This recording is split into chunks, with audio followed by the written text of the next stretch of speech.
Hi guys, welcome to Universe Tarot. आज हम कर रहे हैं टाइमलेस रीडिंग्स। ओके, ये सभी राशियों के लिए रहेंगी अलग अलग। यू वर्सेस देम देखेंगे, जो पर्सन आपके जहन में है उनकी क्या करंट एनर्जीज़ हैं आपके लिए और आपकी क्या एनर्जीज़ हैं उनके लिए। ओके, एंड कहाँ ये सिचुएशन जाएगी, the situation you are currently in.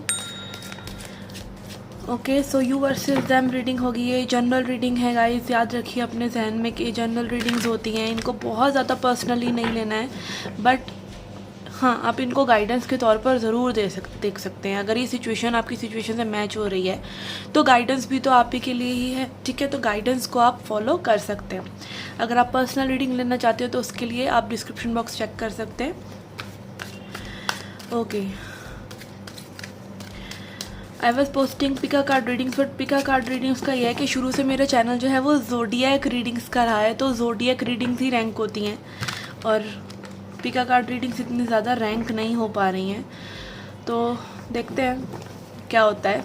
Okay, so let's get started with hi Taurus, we are checking for you versus them. Okay, देखते हैं कि आपकी क्या एनर्जी है। We have you are worthy of love. Okay, तो यहाँ पे आपकी एनर्जी बता रही है कि भाई आप तो हैं सेल्फ लव में विश्वास रख रहे हैं कि यू नो कि if you love your self you will attract love, और आप कहीं ना कहीं में भी अपनी वर्थ समझ रहे हैं इस कनेक्शन में। Okay, and then we have for this person we have go outside. Okay, तो यहाँ पे maybe you are by loving yourself, by feeling worthy of love, आप कहीं ना कहीं इस पर्सन को मे बी एक पुल दे रहे हैं कि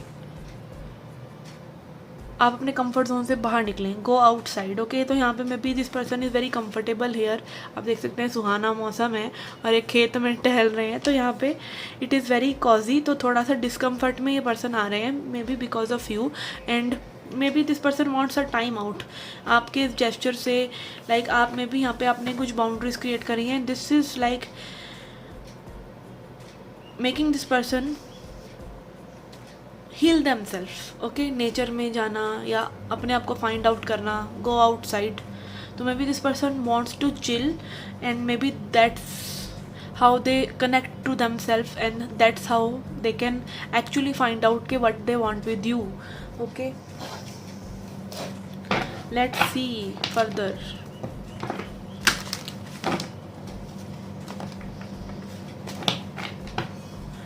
ओके, इस पर्सन के लिए देखेंगे हम कि how they are thinking about you. We have 5 of swords. Yes, यहाँ पे कहीं ना कहीं आपने इस पर्सन के ईगो को ट्रिगर करा है। ओके, ईगो को ट्रिगर हम कर देते हैं हम जब फालतू बात कर देते हैं, डेफिनेटली जब हम पर्सनल अटैक कर देते हैं किसी के ऊपर, you are this way, you are that way, और जब हम अपनी लाइक एक एक्सपेक्टेंसी दूसरे पर डाल देते हैं, तो कहीं ना कहीं कुछ एक ऐसी चीज़ है जो मे बी इस पर्सन को बुरी लगी है, और maybe it can be like just कि they are not seeing them self कि that did good to you. Okay, maybe they wanted you but they did never showed you. और यहाँ पर आ गया हमारे पास 7 of cups, which is clearly showing this person actually don't know. ये काफ़ी कन्फ्यूज है। मे बी इस पर्सन के पास बहुत ऑप्शंस हैं, या फिर जस्ट एक सिंपल कन्फ्यूजन है कि लाइफ में भी इतना कुछ चल रहा है, उनको पता ही नहीं है मे बी अभी क्या करना चाहिए और आपके साथ क्या करना चाहिए। Too much of foggy emotions and 6 of coins, although they want to do that justice with you. 6 of coins बात करता है इक्वल गिव एंड टेक की, तो they know they owe you. If अगर ये सिचुएशन में आते हैं तो they need to be providing emotionally and availability के थ्रू के, लाइक आपके लिए अवेलेबल रहें, आपको प्रोवाइड करें आपके इमोशंस सपोर्ट, एक जो लव और रिलेशनशिप काइंड ऑफ सिचुएशन में रहता है। तो they know that they owe that to you if they choose to be in this relationship. तो यहाँ पर एक काइंड ऑफ अपने बारे में अच्छा ना फील करने वाली वाइब आ रही है इस पर्सन की एनर्जी से। Let's see for you, we have hermit.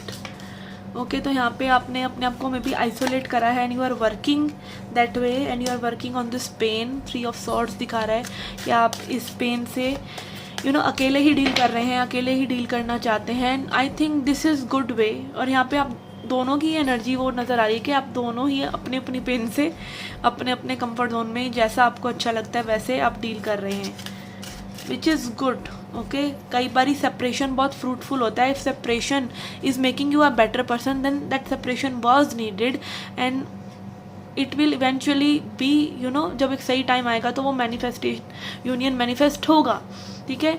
But यहाँ पे अगर वो सेपरेशन में आप कुछ सीख नहीं रहे, या उस सेपरेशन में आप स्पिरिचुअली ग्रो नहीं कर रहे, या आप पर्ज आउट नहीं कर रहे, या आपका एक ओल्डर सेल्फ वापस नहीं आने लगा है और आप और रिजिड और खड़ूस और बिटर हो रहे हैं, तो वो सेपरेशन फिर एक टॉक्सिक पर्सन से है।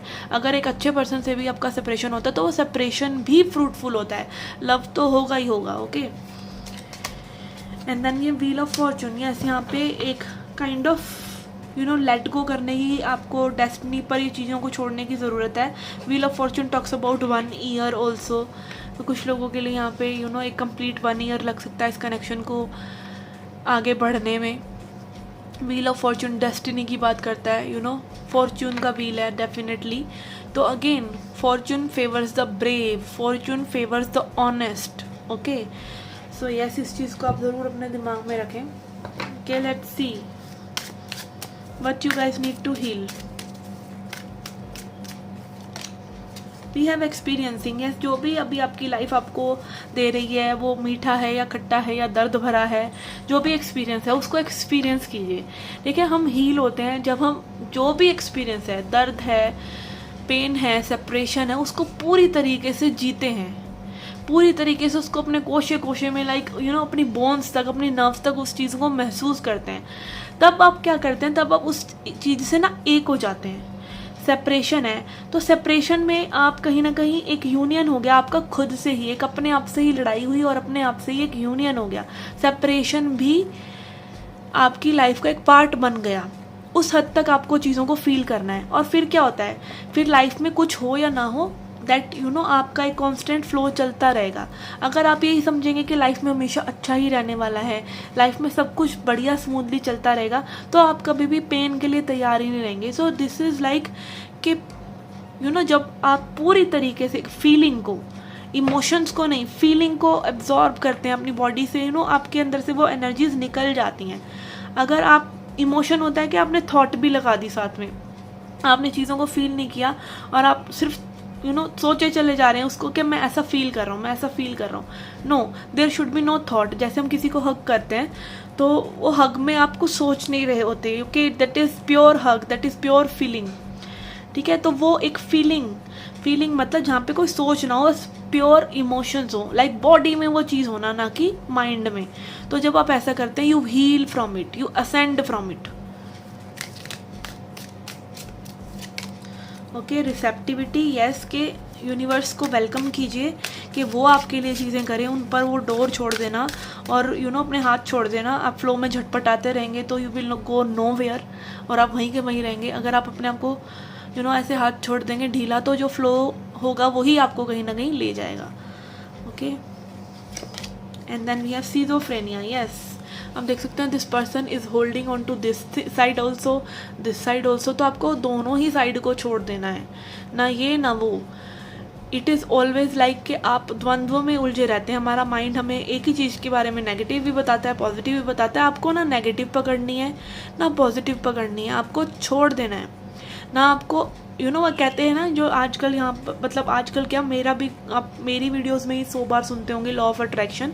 तो लॉ ऑफ अट्रैक्शन भी एक्चुअली रिपल्शन ही है, वो ऐसे वर्क नहीं करता जैसा ये लोग बताते हैं कि आप बैठिए और आप बस सोचते रहिए किसी चीज़ को तो वो हो जाएगी। नहीं, वो होता है कि उसको लेट गो कर दो, ठीक है। आप किसी चीज़ को अट्रैक्ट करना चाह रहे हैं, या it is like a magnet, okay. जैसे आपने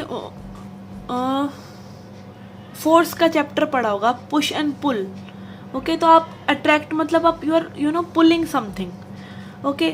और जब वो चीज़ पूरी तरीके से आपके पास नहीं आएगी तो आप उसको छोड़ेंगे तो और ज़्यादा पीछे जाएगी। ये इलास्टिक की तरह वर्क करता है। तो अगर आप अट्रैक्ट कर रहे हैं तो आप रिपल्स भी करेंगे, आप उसको छुटकर भागेंगे भी। जिस लवर से आपको प्यार होता है आज, उसी से ही आपका प्रॉब्लम होती है। किसी स्ट्रेंजर से ना आपको प्यार होता है, किसी स्ट्रेंजर से ना आपको वही प्रॉब्लम होती है। तो इट वर्क्स दैट वे कि आपको दोनों ही चीज़ें पकड़नी है, मतलब किसी के पॉजिटिव पॉइंट्स भी, किसी के नेगेटिव भी, या दोनों ही छोड़ देने हैं, वो बंदा ही आपकी लाइफ से चला जाएगा। तो this is how it works कि आपको चीज़ों के ऊपर अच्छा बुरे का लेबल नहीं लगाना है, आपको उसको वैसे ही देखना है। जब उसको वैसे ही देखते हो जैसी वो है, तब आप ना उससे अट्रैक्ट हो रहे हो, ना उसको रिपल्स कर रहे हो, उसको अपने आप से दूर भगा रहे हो। ओके, तो यस, दोनों ही हाथ को ऐसे छोड़ दीजिए, तब आपको सॉल्यूशन मिल जाता है, क्योंकि फ्लो आपको तब ले जाता है, तब आपके सामने एक्चुअली पिक्चर में आती है कि चीज़ें कैसी हैं। ओके, दुनिया को देखने के अगेन वही दो चश्मे हैं, एक प्यार का, एक नफरत का। प्यार का चश्मा थोड़ा बेटर है दोनों चश्मे ही। ओके, हैं दोनों इल्यूजन ही। ना लोग इतने अच्छे हैं कि आप उनसे प्यार करें, ना लोग इतने बुरे हैं कि आप उनसे नफरत करें। They are what they are.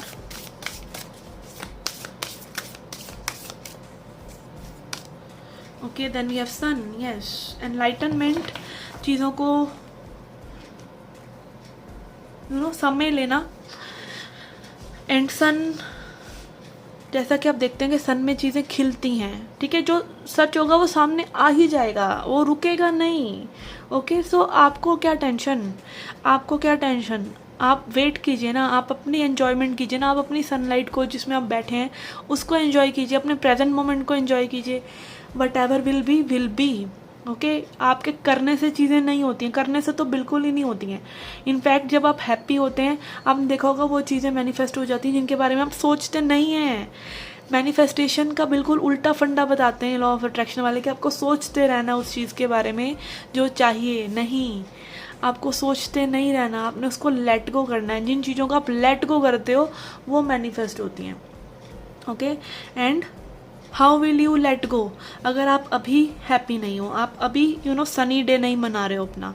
Okay, तो yes, this was your reading guys. I hope you liked it, I hope you enjoyed it. Do come back for more. Till then take care, love and light.